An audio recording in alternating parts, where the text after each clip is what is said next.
renuncié. What? Yeah. That's me telling my mom I quit my job. More on how that went later. Earlier this year, I left my job at NBCUniversal after a little more than 5 years. I'd spent those years telling stories for NBC, more specifically, NBC's 11 local stations and Telemundo's more than 30 local stations. It was a job I loved. I got to help launch a new millennial and Gen Z news network. I covered 3 Olympic Games, got promoted, did a show called ASMR The News. This is ASMR The News. I won a few awards, one of them for a story I did on segmented sleep. Our ancestors didn't sleep 8 hours straight. They slept for a few hours twice a day. So I decided to try sleeping like them. And I got to do journalism in English and Spanish. La labor de Radio Indígena 94.1 FM es aún más importante. That last part was huge for me. My parents are immigrants from Mexico, whose first and most dominant language is Spanish. And up until that point, I'd spent most of my career working in English language news. So to be able to do stories that they could watch, understand, and enjoy meant so much for me. It was the perfect job. It was the dream job. But dreams change. My dream job 5 years ago is not the same dream job I have now, and I fully expect it to be totally different in 5 years. And the reason my dream job changed was because in the last year, I started having a lot of questions about who I am, why I am, how I am. And a lot of those questions pointed back to my identity as a Mexican-American person in this country. Let me give you a little story time. My name is Fernando Hurtado, and I was born and raised in Chicago, Illinois. I grew up going to predominantly Latino schools in the city, where everyone looked and sounded like me, or at least really similar to me. For high school, I got a 1 in a million opportunity to go to boarding school in California on a full ride. That experience shaped my life in so many ways, in ways that I'm only now beginning to really understand. There, I was thrust into a world where few people sounded or acted like me. It was also there where I started dabbling in journalism. When I became the editor-in-chief of my high school newspaper my senior year, my college counselor suggested I consider majoring in journalism in college. One thing led to another, and I ended up graduating in 2016 from the University of Southern California with a bachelor's degree in journalism. And a few months later, I was moving to Arlington, Virginia for my first big boy journalism job. From that first day in my first job in 2016 to my most recent one at NBC, I realized that I'd been doing something that I only recently took note of: code switching.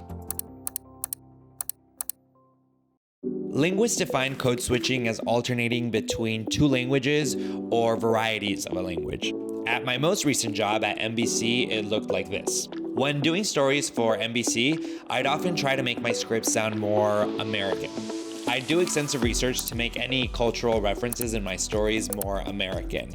So whereas my natural inclination would be to compare something to the best kids telenovela ever, Cómplices al Rescate, I would instead swap that out for something that I thought was more palatable to an American audience, and I'd say Hannah Montana, which is a Disney Channel show that I maybe have seen 3 episodes of total in my life.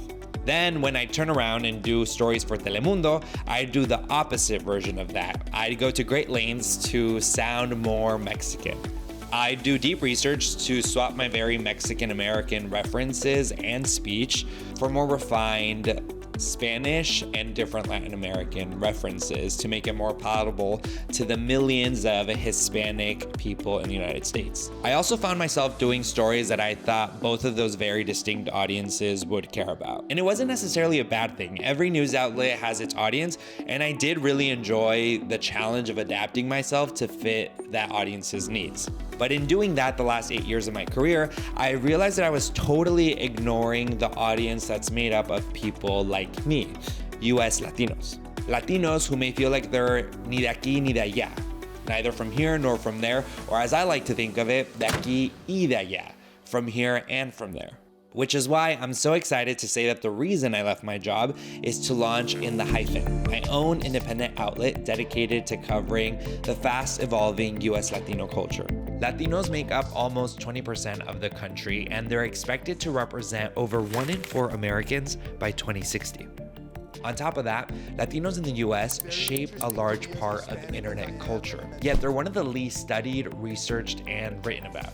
Within the Hyphen, I'm on a mission to explain US Latino culture with deeply researched, visually rich stories. I want to answer questions about why we speak the way we do, why we vote the way we do, why we dress how we dress, why we buy how we buy, all with the understanding that we're all very different from one another.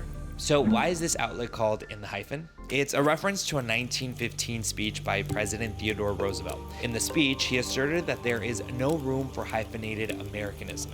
He said that the one absolutely certain way of bringing this nation to ruin would be by embracing an intricate knot of German Americans, Irish Americans, English Americans, etc. He went on to say there is no such thing as a hyphenated American who is a good American. It's also a reference to something that happened in 2019. That year, the Associated Press, which sets the standard for how newsrooms refer to different terms and communities, changed its rule around hyphenated Americans, instructing journalists to drop the hyphen in terms like Mexican American, as it dates back to an outdated rule that was meant to distinguish immigrant Americans as other. Within the Hyphen, I'm reclaiming the hyphen in a way. I'd like to make the argument that there is room for hyphenated Americans, clearly we're here, and it's a version of Americanism that needs to be studied and explored seriously.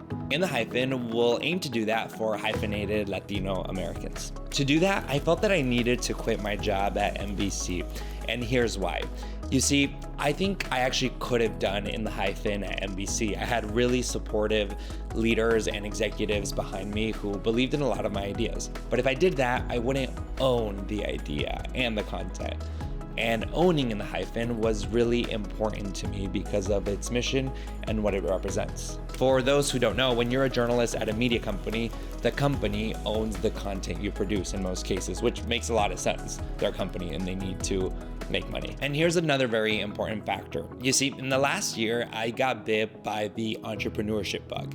I was hosting and producing this podcast for NBC and Telemundo called Business School, where I interviewed a bunch of entrepreneurs who were building really cool businesses and had taken big swings and risks. I met people like Patty Rodriguez, who left a pretty successful career in radio with Ryan Seacrest to launch her own bilingual children's books company with her best friend from elementary school. And I met people like Annie Leal, who launched a whole sugar-free chamoy company after realizing that her dad, who was recently diagnosed with diabetes, didn't have sugar-free Mexican candy options that he could enjoy. And I realized a through line in a lot of the people I interviewed. They launched products they wish they had in the market. And in doing so, they realized they weren't the only ones who had a need for them.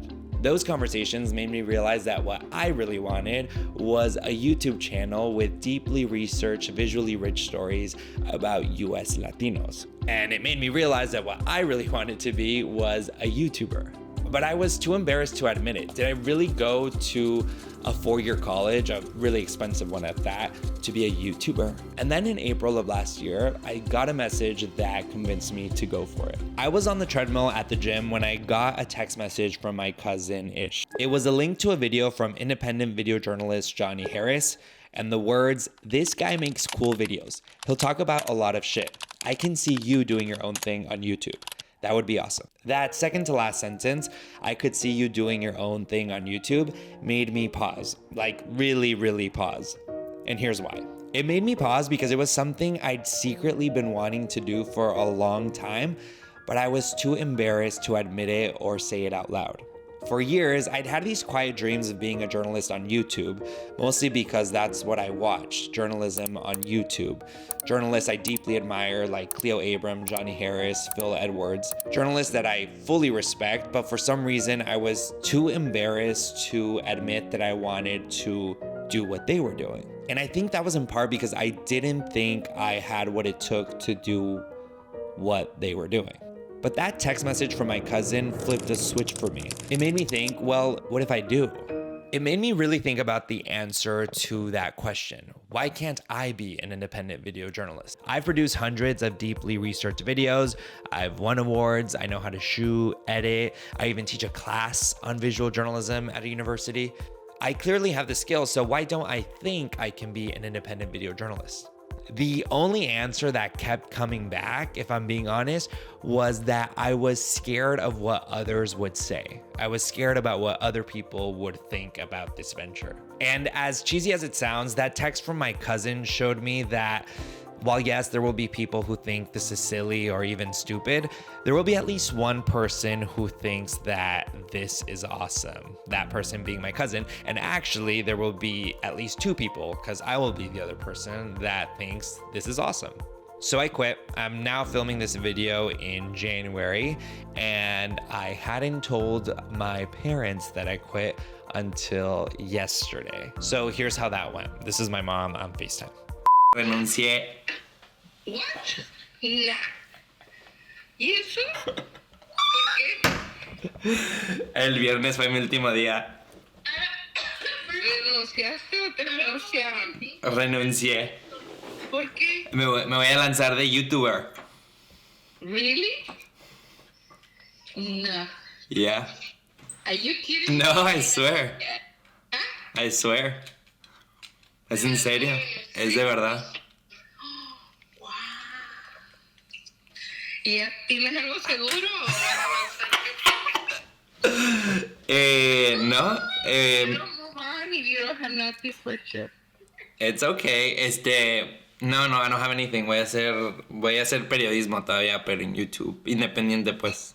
Wow, lo importante es que te sientas como eres muy entregado, porque si otra fuera anda acá con miles de excusas, me dolió la cabeza, no pude. Tus planes no me los platiques a nadie. Tú solo échalos. Si te salen, puedes decir, me han salido mis planes y no. Siempre va a haber comentarios malos. Olvida, haz un lado los malos. Si te van a enseñar algo, léelos. Si no te van a aportar nada, Ignore. Déjalos pasar, porque... And now, not only does my cousin think this is awesome, my mom does too. And I hope you will as well. Like this video and subscribe to my channel to get more stories that explain what it's like to live in the Hyphen in the United States. I have a lot of stories that I cannot wait to share with you. Thank you.